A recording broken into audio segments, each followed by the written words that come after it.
Bende Mataram. Audiobook, novel silat. Cerita, Hapraktikto. Bab 129. Tatkala itu anak murid Mandalagiri sudah menyusul pula. Setelah menyelesaikan pertarungannya, mereka sedang berada dalam keadaan menang perang. Tapi begitu menyaksikan betapa asap kuning selalu berpindah-pindah tempat, lambat laun mereka jadi curiga. Lenyaplah rasa menangnya dan kini berganti dengan rasa was-was. "Nona, apakah Nona tidak merasakan sesuatu yang kurang wajar?" tanya laki-laki berperawakan ramping kepada Ida Kusuma. Dialah tadi yang membunuh laki-laki brewok dengan jurus yang istimewa. "Kalau benar, mengapa?" sahut Ida Kusuma angkuh. Laki-laki itu kemudian membungkuk hormat. Berkata Taksim, "Kami anak-anak murid Mandalagiri. Namaku sendiri Wijaya." "Lalu bagaimana?" "Karena kita ini rekan seperjuangan untuk membasmi kaum iblis, bukankah lebih baik bekerja sama?" "Lalu bagaimana?" Wijaya menghentikan langkahnya. Hatinya agak mendongkol ditanggapi demikian. Semula melihat perawakan Ida Kusuma yang sangat menarik ditambah pula dengan keelokan wajahnya, ia mencoba-coba mengadu untung. Tak tahunya, hati gadis itu beku bagaikan batu. Kalau tidak berhati demikian, masakan dia murid Edoh Permanasari yang benci kepada segala macam dan corak kisah asmara. Kita terjebak tipu muslihat musuh. Di sini hanya terdapat bekas tapak kaki seorang saja. Kalau benar kawan-kawan dari Gunung Kencana terkurung lawan, paling tidak harus kita temukan bekas tapak kaki beberapa orang. Mana sekarang? Ah, benar. Tiba-tiba terdengar suara Edoh Permanasari yang berada jauh di depan. Terang sekali betapa tinggi ilmunya dapat dibuktikan dengan tajamnya pendengarannya. "Ida, kita memang kena tipu muslihat. Sekarang rekan-rekanmu dari Gunung Kencana benar-benar terjebak. Mari, cepat." Setelah berkata demikian, ia mendahului melesat ke selatan. Dari mana guru mengetahui rekan-rekan dari Gunung Kencana terjebak musuh? Tanya Ida Kusuma setelah lari menjajari gurunya. "Asap kuning yang kau lihat tadi, memang tulen. Itulah buah hasil kerajinan tangan orang-orang Taraju. Soalnya kini, siapa yang menyalakan? Kukira, seorang di antara mereka kena tertawan musuh. Lantas musuh menyalakan panah berasap kuning itu. Tapi mengapa bisa berpindah-pindah begitu cepat? Apakah engkau tak teringat kepada kemampuan gerakan orang yang membunuh Nia Kurnia hanya dalam suatu gebrakan saja?" sahut Edoh Permanasari dengan mendongkol. Baik anak-anak muridnya maupun anak-anak murid Mandalagiri terbangun semangat tempurnya. Namun tenaga jasmaninya banyak yang sudah ludes, karena tadi harus berlari-lari tak keruan juntrungnya. Sadar bahwa lawan memang bermaksud menghabiskan tenaganya, mereka bergidik dengan sendirinya. Orang berjubah usang yang membunuh Nia Kurnia hanya dalam satu gebrakan itu memang hebat. Tiba-tiba saja ia telah muncul kembali. Seperti disengaja, ia melompat di atas ketinggian sambil tertawa panjang. "Hai, kenapa kau berada di sini?" seru Ida Kusuma kaget bercampur heran. Bunyi seruan itu kalau dirasakan sebenarnya lucu. Karena kesannya seperti terhadap seorang sahabat atau seorang yang dikenalnya semenjak lama. Orang itu tertawa terbahak-bahak. "Terima kasih anak manis. Karena itu, tak sampai hati aku mengganggumu. Kau boleh hidup lebih lama lagi." Setelah berkata begitu ia kini mengarah kepada Edoh Permanasari dan anak-anak murid Mandalagiri. Berkata mengguru, "Kalau sudah cukup lari pulang balik. Apakah masih berlari-lari dengan tak keruan juntrungnya? Kau iblis," maki Edoh Permanasari. "Kalau memang seorang satria, kenapa tak berani berterang-terangan? Kau bilang sendiri, aku iblis. Mau berkata apa lagi?" sahut orang itu dengan cepat. Kemudian menuding ke arah barat. "Lihat, kawan-kawanmu sudah mulai kena ganyang habis-habisan." Setelah berkata demikian dengan sekali berkelebat bayangannya lenyap ditelan kegelapan malam. Hati Edoh Permanasari mendongkolnya dan gemas bukan main. Ia melihat sebagian besar anak-anak muridnya sudah tersengal-sengal napasnya. Padahal di arah barat benar-benar terdengar suara benturan senjata. Itulah suatu tanda terjadinya pertarungan hebat.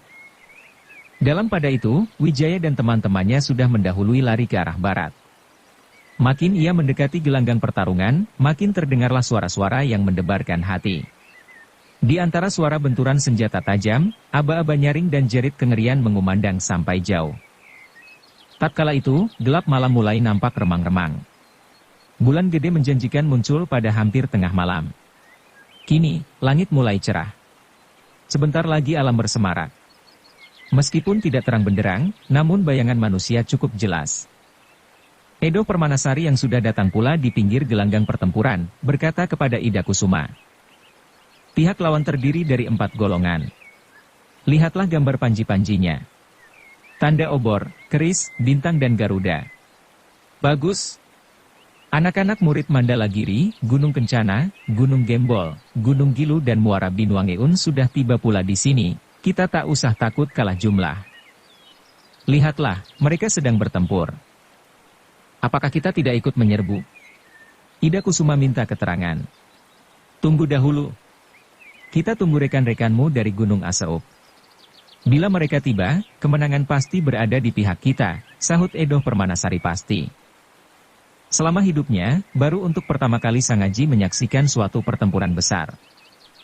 Itulah sewaktu dia lagi belajar 1-2 jurus dari gurunya Wirapati dan Jaga Saradenta. Pertempuran antara Kapten De Hoop melawan Mayor De Groote, yang masing-masing menggunakan senjata bidik jarak jauh.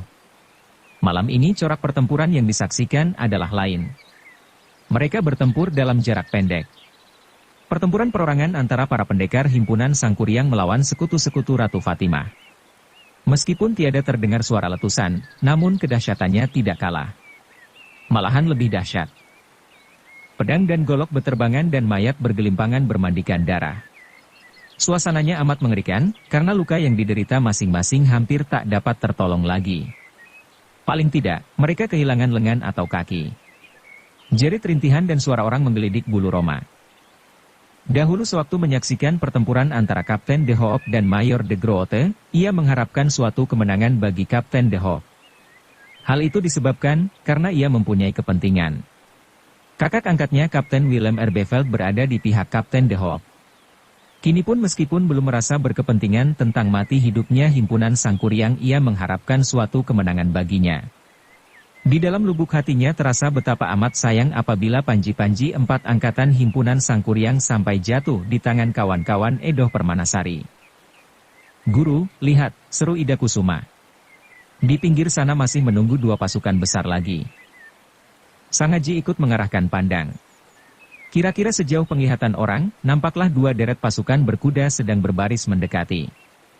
Hanya saja, ia merasa heran 2 pasukan yang tiba di gelanggang pertempuran itu, datangnya dari arah yang bertentangan. Anehnya mereka saling berpapasan dan bertubrukan. Masing-masing pihak tidak sudi memberi jalan. Meskipun mereka tidak saling menikam, tapi matanya Sangaji yang tajam melihat betapa mereka saling meninju atau menendang. Apakah mereka mempunyai tata siasat sendiri yang nampaknya berlaku tidak wajar? Pikir Sangaji. Guru, terdengar suara Ida Kusuma. Kalau mereka datang, betapa kuat rekan-rekan kita, pasti tak akan dapat dihancur leburkan. Lihatlah guru, mereka bersenjata sangat lengkap.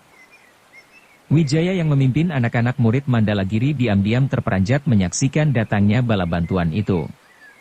Hanya anehnya, setelah 2 pasukan besar itu tiba di pinggir lapangan, sama sekali tidak bergerak. Mengapa begitu? Tak terasa terloncatlah perkataan Wijaya. Apakah belum paham? Sahut Edo Permanasari. Wijaya menjelajahkan pandangannya sambil menebak-nebak. Sangaji pun ikut menebak pula.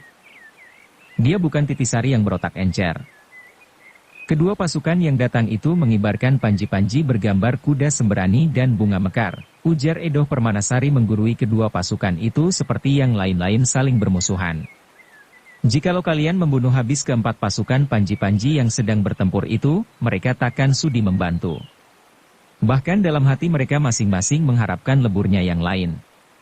Dengan demikian ada kemungkinan bagi masing-masing pihak untuk dapat mengangkat diri menjadi penguasa tunggal himpunan Sangkuriang. Mendengar uraian Edo Permanasari mereka semua menjadi sadar. Ah, ya, kata Wijaya. Terima kasih atas petunjuk Tuan. Dengan satu isyarat, anak-anak murid Mandalagiri dan Edo Permanasari segera bersiaga. Tatkala itu pertempuran sudah memasuki babak sangat gawat. Kedua belah pihak sama kuatnya. Ida, kata Edo Permanasari. Hayo kau berlombalah dengan anak murid Mandalagiri siapa yang paling banyak dapat membasmi lawan. Teranglah maksud Edo Permanasari. Itulah suatu aba-aba berbareng membakar semangat. Serentak mereka semua menyerbu ke tengah gelanggang. Wijaya sebenarnya pemimpin golongan Mandalagiri. Namun dalam penyerbuan itu, ia selalu di tengah anak-anak murid Edo Permanasari mendampingi Ida Kusuma. Mereka berdua merupakan sepasang penyerbu yang hampir dapat merubah keadaan gelanggang. Dengan bantuan adik-adik seperguruannya, mereka menghancurkan pasukan Panji-Panji keris. Yang terhebat dari semuanya adalah Edo Permanasari. Tiada seorang musuh pun yang mampu membendung lebih dari 3 serangannya. Tubuhnya timbul tenggelam menyelinap di antara pagar manusia. Pedangnya membabat dan menikam. Sekejap saja puluhan manusia mati terajang oleh pedang yang ganas. Melihat gelagat buruk, Wiralegawa pemimpin Panji-Panji pasukan bergambar keris melompat maju dengan mengayunkan senjatanya yang istimewa. Dilihat selintas, senjatanya hanyalah sebuah rantai panjang dari besi. Tapi sebenarnya pada ujungnya berbatu baja bergigi. Dengan sekali ayun, ia dapat membendung serbuan anak-anak murid Edo Permanasari dan Mandalagiri. Banyak di antara mereka yang terluka berat atau tewas seketika itu juga. Menyibak, Sriwijaya berbareng melesat maju. Ia terus menyabetkan pedangnya. Di luar dugaan, Ida Kusuma mendadak maju pula membantu dari samping. Keruan hatinya bersyukur bukan main. Namun meskipun pedang mereka berdua berkelebat dengan suatu aungan, kena sambar senjata Wiralegawa yang istimewa semplak menjadi 4 potong. Awas, teriak Edo Permanasari. Mereka berdua meloncat mundur. Adik-adik seperguruan mereka pun lantas saja tersibak sempoyongan. Dengan begitu serbuan mereka dapat terbendung. Edo Permanasari kemudian maju merabu Wiralegawa. Kalau tadi ia dapat membabat musuh hanya dalam 3 kali serangan, kali ini tidaklah demikian. Wiralegawa ternyata seorang pemimpin pasukan yang tangguh luar biasa. 10 gebrakan telah lewat dengan cepat. Kekuatan mereka seimbang benar. Melihat gurunya sudah bertarung seru melawan Wiralegawa, Ida Kusuma mengalihkan perhatiannya ke arah lain. Ia yakin, gurunya pasti dapat mengatasi. Maka dengan memberi isyarat kepada adik-adik seperguruannya, ia menyerbu pasukan Panji-Panji bergambar kuda sembrani. Dan anak-anak murid Mandalagiri menyerang pasukan Panji-Panji bergambar Garuda. Dikala itu, mendadak Wiralegawa mengayunkan senjatanya. Hebat serangannya. Senjata mengaung sampai anak-anak murid Edo Permanasari memekik terkejut. Edo Permanasari tak berani menangkis. Ia terpaksa mengelak sambil mundur. Tapi baru saja menempatkan sebelah kakinya, Wiralegawa menyusulkan serangannya yang kedua. Dengan tersenyum Edo Permanasari memukulkan ujung pedangnya. Tubuhnya menggeser ke samping dan segera mendorong dengan mengarahkan tenaganya. Setelah itu, mendadak pedangnya membabat pinggang. Tipu serangan ini biasanya tak pernah meleset, di luar dugaan, ternyata Wiralegawa bukanlah lawan murahan. Benar-benar tangguh luar biasa. Apalagi tenaga pembawaannya merupakan suatu tantangan yang tak boleh diremehkan. Mendadak saja senjata rantainya melibat berbareng melilit pedang. Lalu ditarik ke atas. Pletak! Pedang Edo Permanasari semplak menjadi 2 potong. Meskipun terkejut, Edo Permanasari tiada gugup. Dengan tangan nyeri, ia mundur selangkah.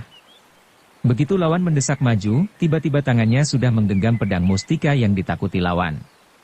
Itulah pedang Sangga Buana warisan gurunya Ratu Fatimah, permaisuri Sultan Banten yang dibenci dan disegani orang. Sekali digetarkan, rantai Wiralegawa rantas seperti terajang. Pemiliknya kaget sampai berjingkrak. Ia hanya merasa kehilangan suatu daya berat. Baru saja ia hendak mundur, Sangga Buana sudah menabas pula batang leher dan sekaligus kepalanya. Sungguh, pedang Sangga Buana adalah pedang mustika tiada bandingnya di dalam jagat ini.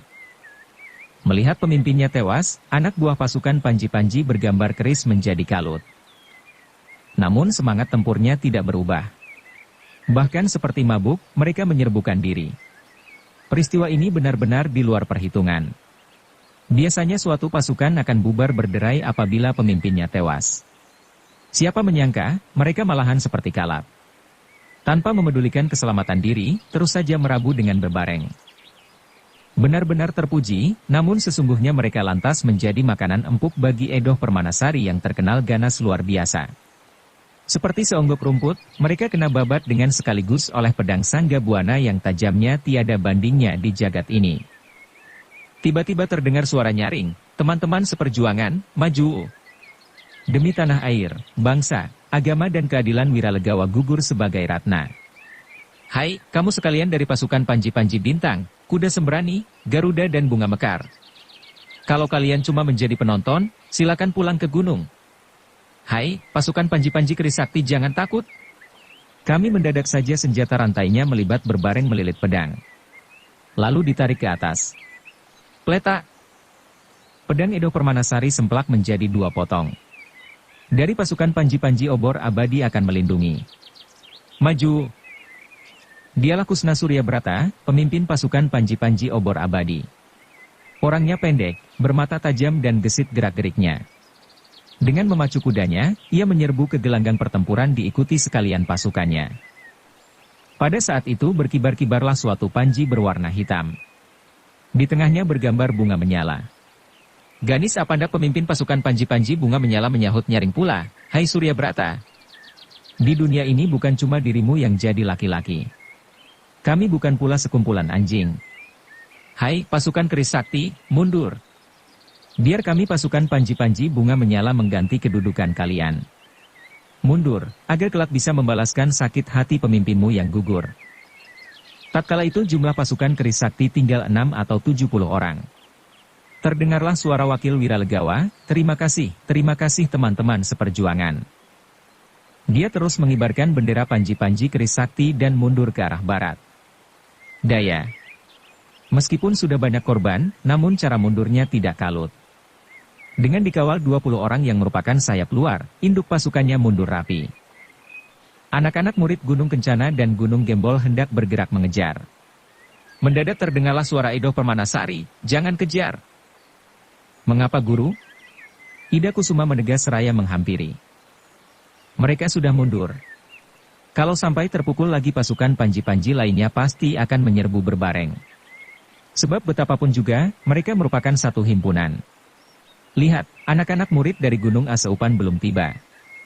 Meskipun jumlah kita 6 aliran cukup seimbang, namun kita akan terpaksa berkorban banyak sebelum sampai menginjak dataran ketinggian Gunung Cibugis. Peringatan itu menyadarkan mereka. Maka dengan serentak mereka mengalihkan semangat tempurnya untuk membendung serbuan pasukan Panji-Panji Obor Abadi yang dipimpin langsung oleh Kusna Suryabrata. Sangaji tak memedulikan mereka lagi. Ia sadar, pada saat itu berada di tengah-tengah kancah pertempuran. Apabila lalai, dia bisa dicurigai kedua belah pihak. Benar juga. Segera ia kena cegat barisan manusia yang terdiri dari pihak-pihak campuran. Cepat ia menjejak tanah dan terbang melalui kepala mereka. Tujuannya mengarah turun gunung. Dengan demikian ia tak dikejar lagi. Tapi setelah lari berputar-putar, segera ia kembali mendaki pinggang gunung dari arah selatan. Waktu itu matahari sudah mencongakkan diri di langit timur. Ia beristirahat memeriksa luka Kosim. Ternyata semenjak tadi, Kosim pingsan dalam pelukannya. Rupanya ia agak kehilangan darah. Segera ia mengumpulkan semangat dan menyalurkan darah saktinya. Sebentar saja, Kosim memperoleh kesadarannya kembali. Barisan Jala Sutra Indrajaya. Begitu Kosim menjenakkan mata, wajah Sangaji terus saja dikenalnya. Ia heran sampai beberapa saat membungkam. Teringatlah dia, sebentar tadi berada di tengah kancah pertempuran. 2 orang musuh mengejarnya. Lantas mengurungnya rapat-rapat. Sekarang mengapa berada di sini? Ia menegakkan badan seraya melayangkan penglihatannya.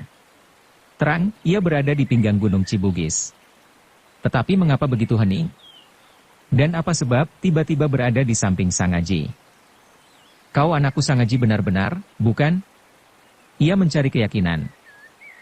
Sangaji tersenyum. Menyahut sederhana. Ya. Tadi paman berada di tengah pertempuran seru. Kebetulan aku berada di dekat medan itu dalam perjalanan kemari. Khawatir aku sesat jalan, maka pamanku bawa kemari. Ah, seru Kosim. Dengan sekaligus ia bisa menebak 8 bagian. Kau tolong aku dari bahaya maut. Dengan begitu aku berhutang budi untuk yang kedua kalinya sebelum dapat membalas sesuatu kepadamu.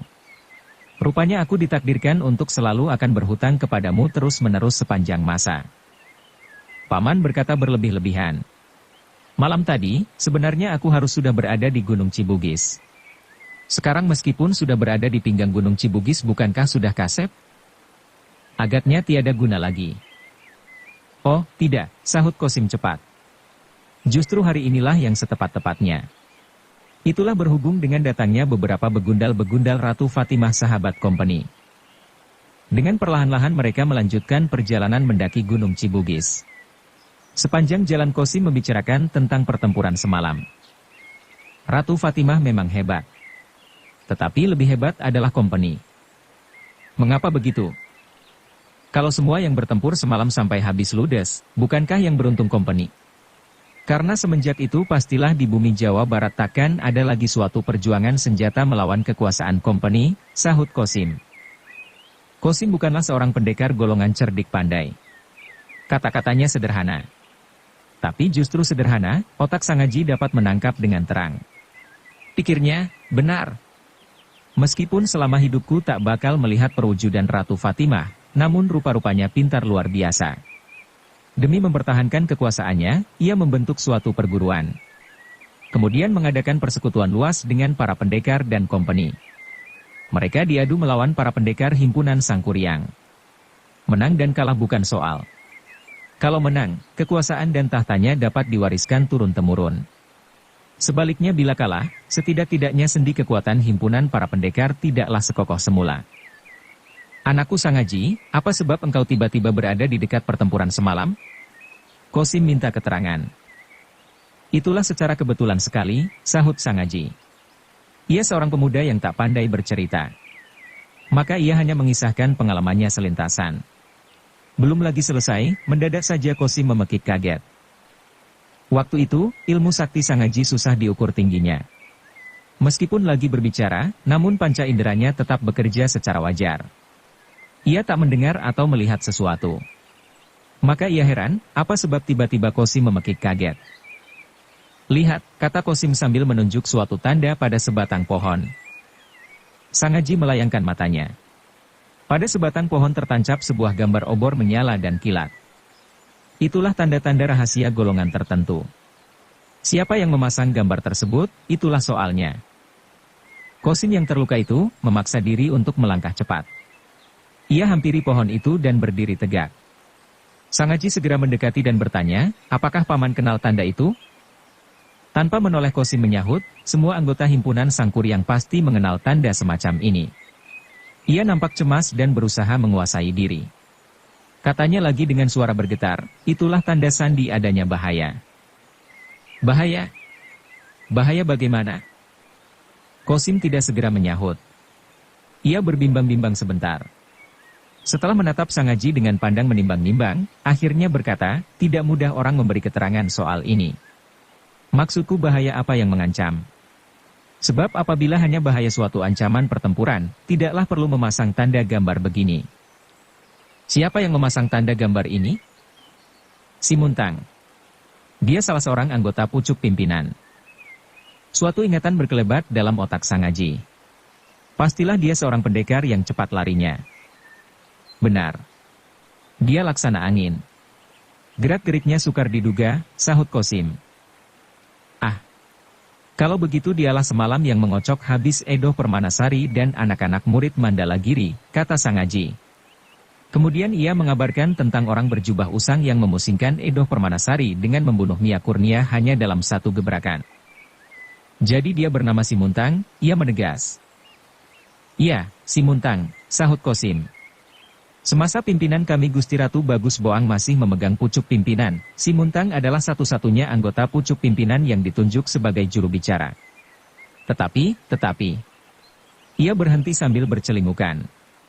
Setelah yakin tiada orang, ia meneruskan dengan suara berbisik. Tetapi semenjak Gusti Ratu Bagus Boang musnah tiada kabar, sayap kiri dan sayap kanan pecah dan saling bentrok. Entah apa alasannya, masing-masing anggota ingin menduduki kursi pimpinan. Mula-mula saling merongrong kewibawaan masing-masing. Kemudian saling tuduh-menuduh dan saling fitnah-memfitnah. Akhirnya mengadu pengaruh dan saling membunuh. Harus kau ketahui bahwa tiap anggota pucuk pimpinan adalah pendekar-pendekar yang mempunyai daerah kekuasaan masing-masing. Sudah barang tentu peristiwa itu melemahkan gerak juang kami. Meskipun demikian, si Muntang belum pernah menulis sandi tanda bahaya. Sekarang sandi tanda bahaya nampak tertancap di sini. Mustahil tiada terjadi suatu bahaya benar-benar. Anakku Sangaji, bahaya perpecahan. Bukankah bahaya kemusnahan?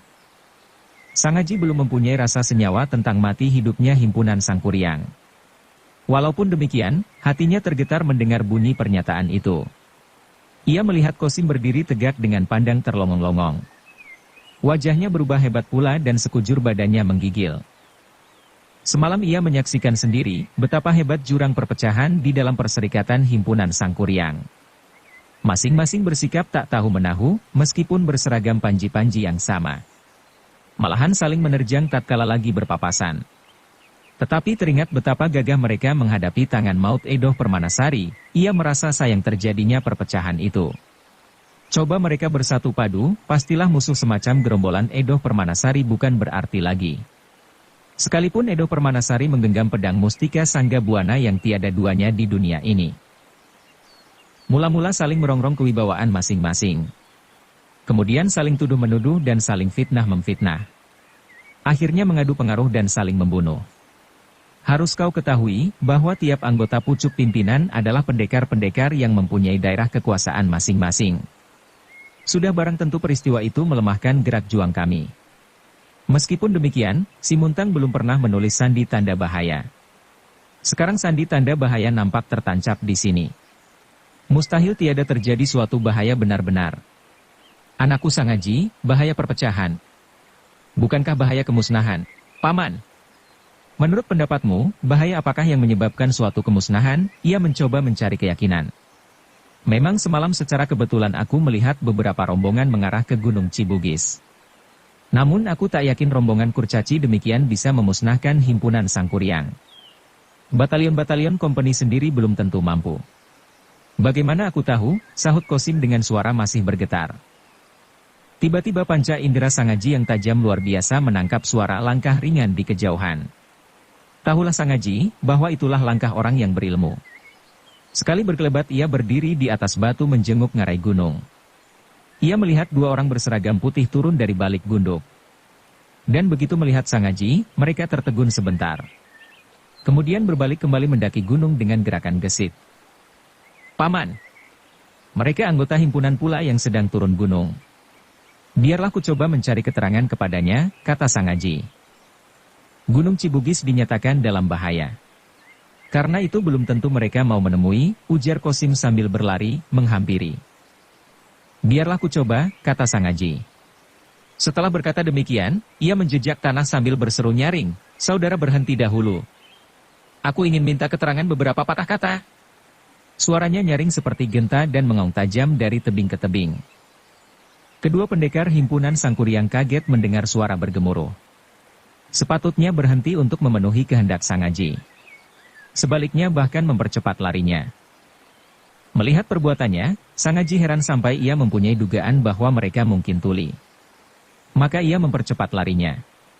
Dalam hal mengadu kecepatan berlari, betapa mereka bisa melawan Sangaji. Sekalipun andai kata mereka iblis, takkan menang. Dengan sekejap saja Sangaji sudah dapat mengubernya, terus menghadap di depannya. Sambil membungkuk Sangaji berkata manis, selamat bertemu. Perkenankan aku mengganggu sebentar. Melihat gerakan Sangaji yang begitu gesit dan tiba-tiba membungkuk hormat, mereka terkesiap. Cepat mereka meloncat ke samping sambil bersiaga. Kau mau apa? Bentak yang bercambang tebal. Apakah saudara anggota himpunan Sangkuriang? Tanya Sangaji dengan sopan. Ia melihat tanda pedang bersilang dengan seekor kuda sembrani menendang udara. Kalau benar, kau mau apa? Aku ini sahabat pendekar Inu Kertapati. Bila diperkenankan antarkan aku menghadap padanya. Ingin ku tahu, apa sebab ku temukan sebuah tanda kabar bahaya. Apakah yang sudah terjadi di atas gunung? Kalau engkau mempunyai keberanian, cobalah mendaki sendiri, kata yang berperawakan gemuk. Di luar dugaan setelah berkata demikian, ia tiba-tiba menghantam. Sangaji terpaksa mengelak. Tak tahunya, orang yang bercambang tebal memukul pula dari samping. Dengan demikian ia kena gencet. Melihat pukulan mereka yang membawa kesiur angin, tahulah Sangaji bahwa pukulan itu dilepaskan dengan sepenuh tenaga. Ia sadar pula, perbuatan mereka terjadi oleh suatu dugaan buruk. Kali ini Sangaji tidak mengelak. Dengan mengerahkan tenaga dua bagian, ia membiarkan dirinya kena pukulan berbareng. Sebaliknya bukan Sangaji yang mengaduh kesakitan, tetapi dengan berteriak kesakitan pukulan mereka terpental dan menghantam dirinya sendiri. Mereka heran seraya memeriksa tangannya. Ternyata tangan mereka melepuh. Sebagai seorang pendekar yang sudah berpengalaman, mereka kaget. Kemudian dengan membentak, mereka menendang dada dan kempungan Sangaji cepat serta berantai. Dada dan kempungan merupakan bagian tubuh yang berbahaya. Siapa yang kena hantam, pasti roboh seketika. Salah-salah bisa mati terjengkang. Sebaliknya Sangaji tak bergeming. Ia seorang pemuda yang mempunyai kesabaran melebihi seorang pendeta. Diperlakukan demikian, ia tak menjadi marah. Hanya saja timbullah keheranannya, mengapa mereka bertabiat kejam. Teringat kepada sepak terjang Inu Kertapati dan Sidi Mantera serta rekan-rekan Kosim lainnya, mereka ini berbeda jauh seumpama langit dan bumi. Apakah di dalam himpunan Sangkuriang terdapat beberapa paham dan aliran-aliran yang berdiri sendiri-sendiri? Dalam pada itu mereka terus main tendang tanpa segan-segan lagi. Meskipun yang ditendang sama sekali tak membalas, lambat laun kaki mereka terasa nyeri. Setelah diperiksa nampak menjadi bengkak seperti tangannya. Diam-diam mereka berkata di dalam hati, dia ini manusia atau setan. Kosim yang terganggu lukanya, tidak dapat membantu Sangaji. Ia anggota himpunan Sangkuriang bertanda pedang silang dengan obor menyala. Walaupun satu perserikatan dengan mereka, tapi dari golongan lain. Baik paham maupun sepak terjangnya lain pula. Melihat Sangaji kena gebuk tanpa membalas, ia menjadi gusar. Terus saja ia maju menghampiri seraya membentak, "Hai binatang kuda, mengapa engkau menghajar orang tak bersalah?"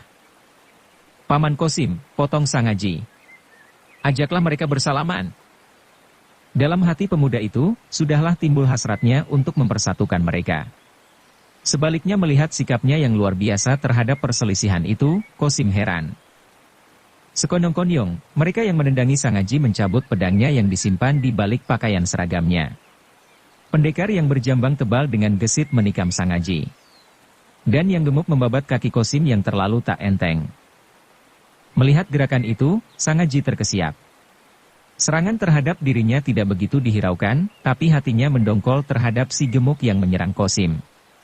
Mereka sesama anggota himpunan Sangkuriang, mengapa begini kejam? Ia berkata dalam hati.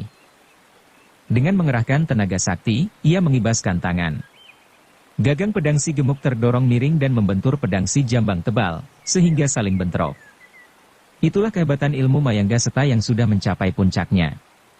Jangan lagi menghadapi dua orang, meskipun dikerubut 60 orang masih bisa Sangaji mementalkan pedang mereka ke udara dengan satu kali tepuk saja. Mereka berdua berteriak kesakitan kena gempuran mendadak itu. Tangannya pedih dan mereka berdua cepat-cepat meloncat mundur. Dengan mata menyala berbareng kagum, mereka menatap Sangaji. Kemudian dengan menggerung, mereka menyerang dahsyat. Pedang mereka bergulungan dengan membawa suara mendengung. Kosim memekik kaget. Ia mengenal jurus itu. Itulah jurus angin puyuh merabu daratan. Sayang mereka belum mencapai taraf tinggi. Seumpama di tangan seorang ahli, hebatnya tak terkatakan. Meskipun demikian, bahayanya tak kurang-kurang. Sangaji mengkhawatirkan keselamatan Kosim. Gesit ia melompat melindungi Kosim sambil memutuskan tenaga serangan. Sama sekali ia tak mau membalas. "Aku adalah sahabat Inu Kertapati dan Sidi Mantera. Kuharap salah paham ini berhenti sampai di sini saja," seru Sangaji dengan sabar. "Andai kata engkau mengaku kenal Ki Tunjung Biru, jangan berharap mengecoh kami," bentak yang berjambang tebal. "Tapi benar-benar aku mengenal Ki Tunjung Biru. Aku pun pernah menerima petunjuk-petunjuk ilmu kepandaiannya," sahut Sangaji dengan bersungguh-sungguh. "Omong kosong," bentak yang gemuk. "Sebentar lagi engkau mengaku sebagai murid Gusti Amat. Sungguh hebat." Sambil membentak ia menikam dada Sangaji dengan pedangnya. Sangaji benar-benar jadi tak mengerti. Pikirnya, di kaki gunung tadi sudah terdapat gambar tanda bahaya. Melihat sepak terjangnya, mungkin sekali gambar tanda bahaya sudah tertebar di tempat-tempat tertentu. Tak mengherankan mereka bersikap galak dan mencurigai setiap orang.